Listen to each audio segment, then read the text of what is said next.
What's up, guys? Back with another video. Today we're going to be breaking down the four sides of the mind regarding the 16 personality types. And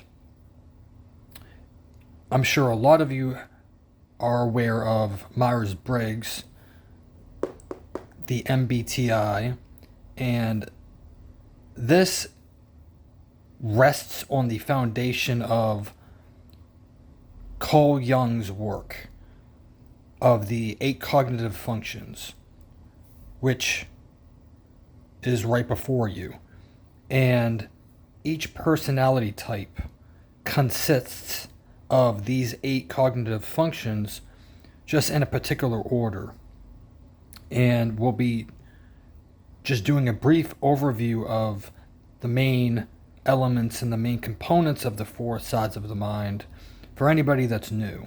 And then towards the end of the video, I'll be showcasing certain understanding, certain ideas that I've came up with and added to this community. So, start with the cognitive functions.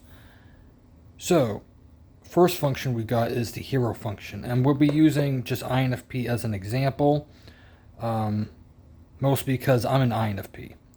So, first function, FI, which stands for introverted feeling. And like I said, I'm not going to be going into it in depth, at least in this video. There's many other videos that break it down pretty well, and I'll be planning on making future videos talking about each individual function. So, first function, hero function, just like that. It acts like a hero.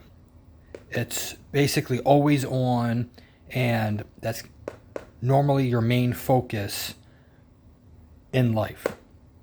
Then we got the parent function. Why is it called a parent function? Well, it acts like a parent, literally. It parents the world. Through this lens of extroverted intuition, it has a lens that compel it to parent the world. Child function, just like it sounds. It's a child. All the attributes that you can think a child has literally transfers to the temperament of this function. Inferior function, also known as what I call the little baby function, because it's an infant. It's extremely vulnerable, and that's where a lot of a person's fear and insecurity lies. All right? So this is the main 4 functions that people walk around in, all right? This is the other side. This is known as, let me write this out for you. This is known as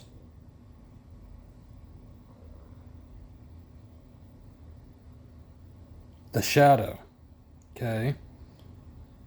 And then this side, there's no term, just one term that encompasses this side, because there's 2 sides which we're going to get to in a second. But that's why I kind of like to refer to the 2 sides in different ways depending on what I'm trying to relay. But I like to refer to the first 4 sections, or the first 4 functions in this section, as light. And then in this section, what's the antithesis of light? Dark. That's correct. So this is the light, this is the dark. There's different dichotomies that you can use in reference of these 2 sides, right? But that's just something that I like to use. So, but shadow is a very common term that Carl Jung coined himself, I believe, and it's just a very known term, so that's why we like to use it. So, back to the functions. The fifth function is normally it's known as the nemesis function. Okay? But what are these functions, Seth? Why there are two names to each one? Well, that's because once you get into the shadow, all these are essentially negative in nature, right? Just think about it. The nemesis function, what's a nemesis? It's somebody that's against you, right? A opponent of yours. So this function acts as a enemy. Listen, this is interesting. To yourself, but also to others. And once you really understand this, it's quite a good tool in understanding your psyche. I mean, all this is good in order to understand your psyche, which in turn will help understand other people's psyche. So, I'll get to these in a second. The sixth function, critical parent. Just like what it sounds, it acts like a critical parent. A parent that's just a little bit too critical. And then we got the seventh function, the trickster function, which, like it sounds, it's a little trickster. So it'll play tricks on yourself and others. And a lot of people refer to the trickster function as a function that you're oblivious to. And I call it your blind spot. So a lot of people are blind regarding this function. Okay? But it can also be used to trick other people, even if you're not consciously aware that you're doing it. Then we got the eighth function.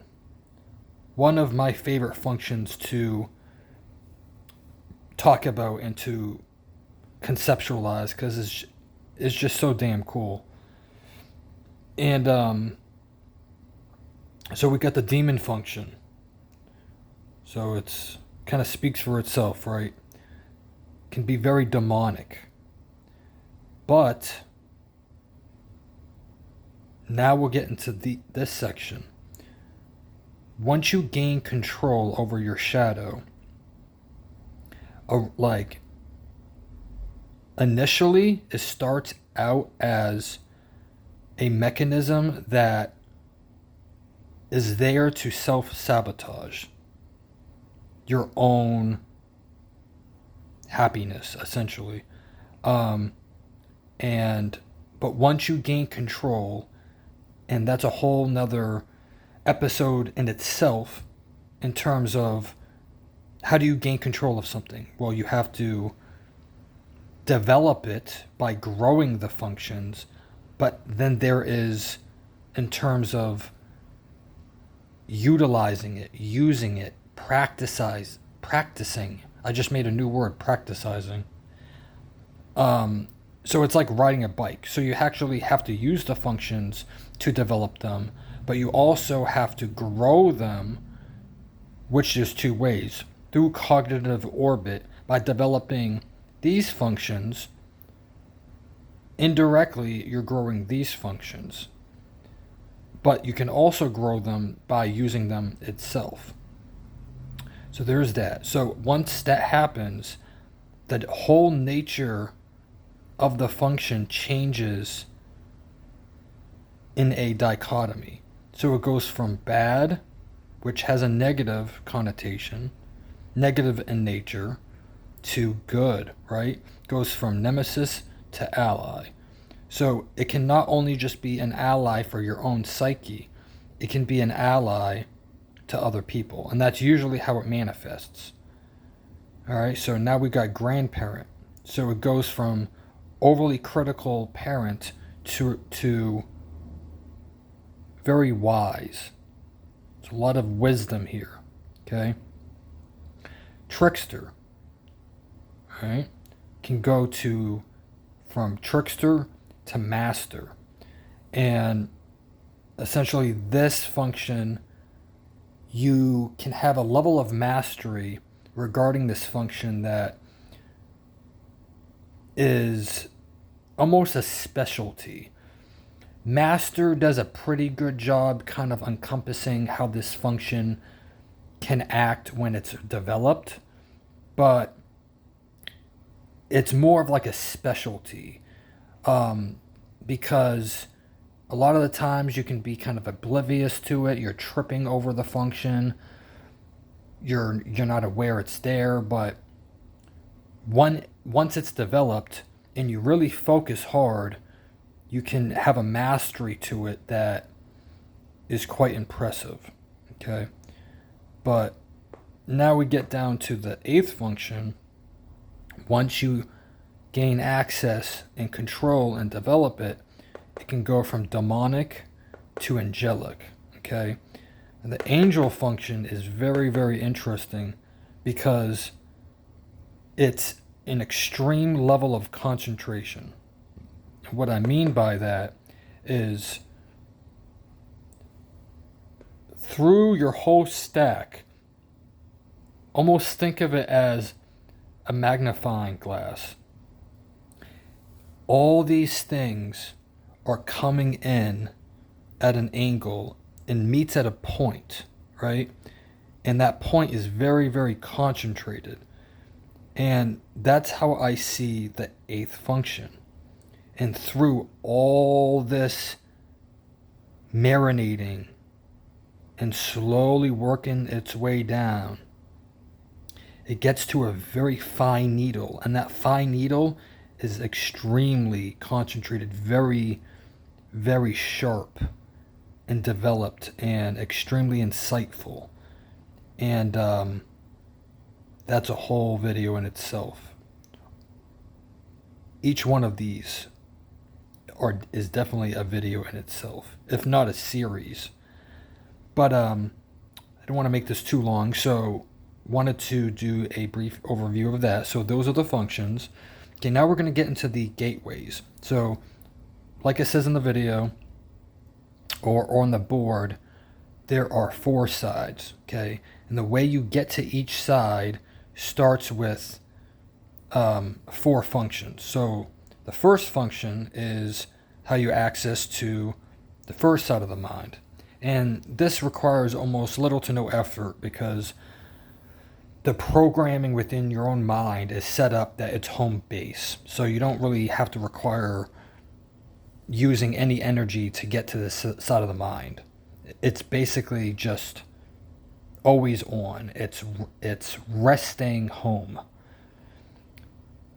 And so that's pretty self-explanatory. And then the second side of the mind, also known as the subconscious, and that is through the 4th function, which is, in this case, extroverted thinking. And this is where everybody's happiness is located. Okay, you want to be successful in terms of your own happiness. This is where it's at.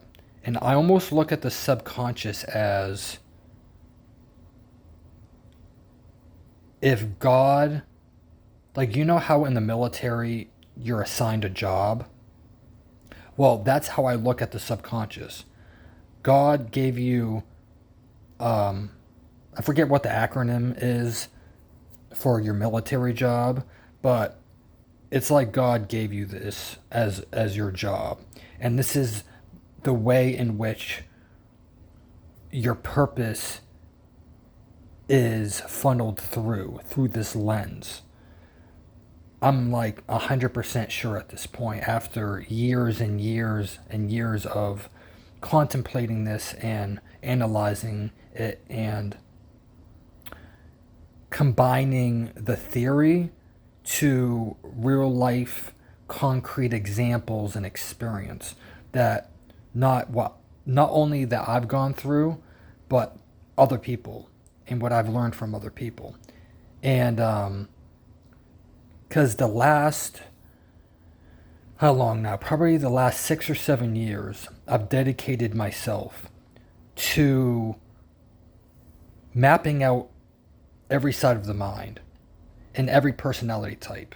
I spent years on Discord on certain MBTI channels interacting with people and just getting a ton of data and information on each type and being able to, in real time, identify what side of the mind that I'm interacting with. Like the temperament, how can you identify it, certain markers, certain patterns that you can pick up real quick after you really understand almost the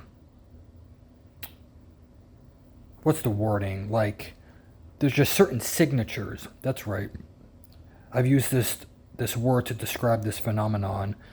There's different signatures. You know how your signature, like your actual, your Hancock, that has its own individual signature. Well, every side of the mind has its own signature in terms of different aspects, like the way it makes you feel. I'm FI hero, so every time I interact with a certain pattern, and that could be anything. Say, if somebody is acting envious, that feels a certain type of way. Like when you're interacting with somebody and you get this feeling that the person is envious, that in itself is just an example of how envy has an emotional signature, which once you feel, you can then locate, okay, I'm dealing with something that is envious, somebody that's envious. And you can do that to the sides of the mind. So for example, the second side of the mind is ESTJ. Okay, you basically flip this around and you have TE hero, SI parent, and so forth. So ESTJ has a very unique signature. Just an example, ESTJs a lot of the time have a very alpha kind of persona. Not always, but a lot of the time. And so that's just one component. Or a lot of the time they're very hierarchy based, or they're very structured. There's all these different elements, right? There's other sides of the mind that are structure based. So just that one thing on its own won't indicate that it's that type, but you get what I'm saying, right? The more data that you get, the easier it is to locate or pinpoint exactly what you're looking at. Okay? So now we get to the third gateway. So the access to the third gateway is extroverted feeling. Okay? And in this example, that is. So this is now once you've crossed over onto the dark side. And as you can see, Effie is on the other side of FI. Okay? But that's for another video. Okay?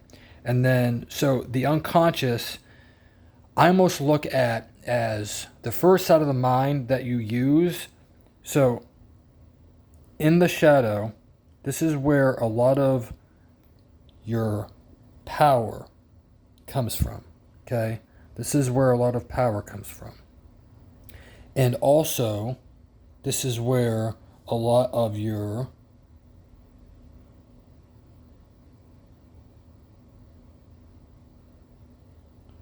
wisdom comes from. Okay? Power and wisdom. Up here, once you develop your subconscious and your ego pretty well, this is where your maturity gets developed. Okay? And there's just different components to this, but obviously you need both. And that's why integration which is developing each side of the mind, is paramount for a fully successful, meaningful life. And very few people ever reach it because it's very difficult, but can be done. And many people do, just not the majority of people. It's a very select few, but it's not like 3 people. So it can be done, especially with dedication. Anything basically can be overcome with dedication, right? So, power, wisdom. So, in this side of the mind, 3rd and 4th function, but we're working on the 3rd function. This is where you kind of first slip into that dark side. And a lot of the times when you're not developed, especially in the shadow, or even when you are, you're not really aware that you're really doing this. And this is the way in which it manifests, okay? So, for example, this side of the mind, this stack right here is an ENFJ, okay? So, just for an illustration real quick, an ENFJ, a lot of the time, they tend to be like church leaders or leaders of humanitarian groups. So, if you take that fact, that, you know, that tendency that they have to lead social groups, and then you add the dark component, you basically have a dark cleric. Because that's essentially, in a nutshell, what a cleric is. It's kind of what I've described. So it can, you know, a lot of the time, for example, in my opinion, you know, Russell Brand, I believe, is an INFP, and he's constantly in the shadow. I don't believe he's as healthy as people think he is. And so he comes off very charismatic, very FE, very SE, and just different components. He comes off as an ENFJ when he really isn't. And there's reasons for that, but I'm not going to get into it in this video. But just to kind of illustrate that, how that kind of looks like, okay? Then there's the superego.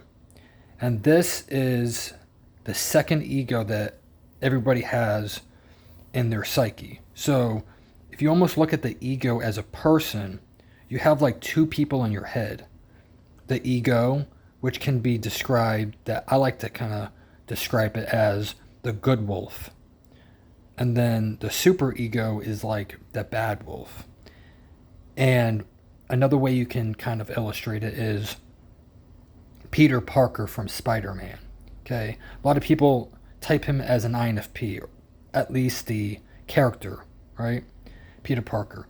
And so Peter Parker is the ego. Spider-Man is the subconscious. And Venom is the shadow. And if you actually watch the series, all these functions can be seen and observed in the series. But yeah, so the superego is where a lot of concentrated energy gets focused, and it's super powerful.